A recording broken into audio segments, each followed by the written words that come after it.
Hi guys!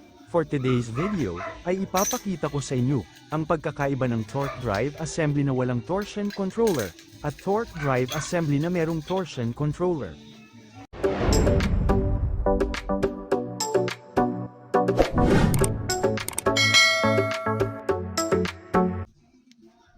Ito ang sample video ng torque drive assembly na walang nakalagay na torsion controller.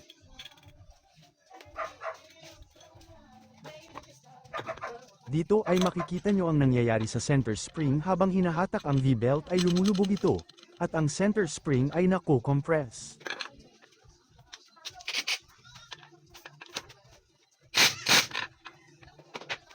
Masdan nyo ang inilagay kong guhit o marking sa center spring at obserbahan nyo mabuti kung anong mangyayari sa center spring, habang ang V-belt ay hinihila, ang torque drive naman ay bumubuka, at ang center spring ay nako-compress. Napansin nyo ba, na nag-twist ang center spring habang ito ay nako-compress? Ganyan ang nangyayari sa center spring kapag walang torsion controller. At kapag umangat na ang V-belt, ang torque drive ay sasara na, at bumabalik din sa dating position ang center spring.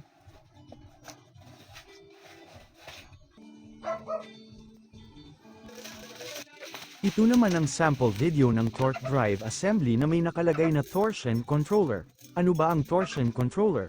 Para sa aking pagkakaunawa, ang torsion controller ay isang uri ng bearing na pahiga ang disenyo, at siya din ang sumasalo sa center spring para hindi mag-twist at maging smooth ang pag-compress ng center spring.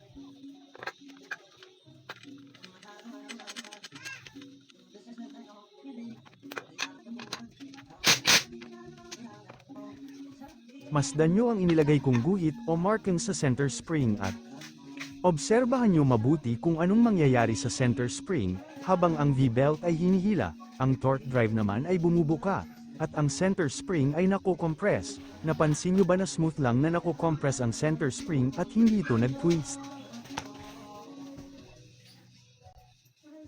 Ganito naman mangyayari sa center spring kapag ang V-belt ay umangat na at ang torque drive ay nagsara, smooth lang na bumalik ang center spring sa dati niyang posisyon,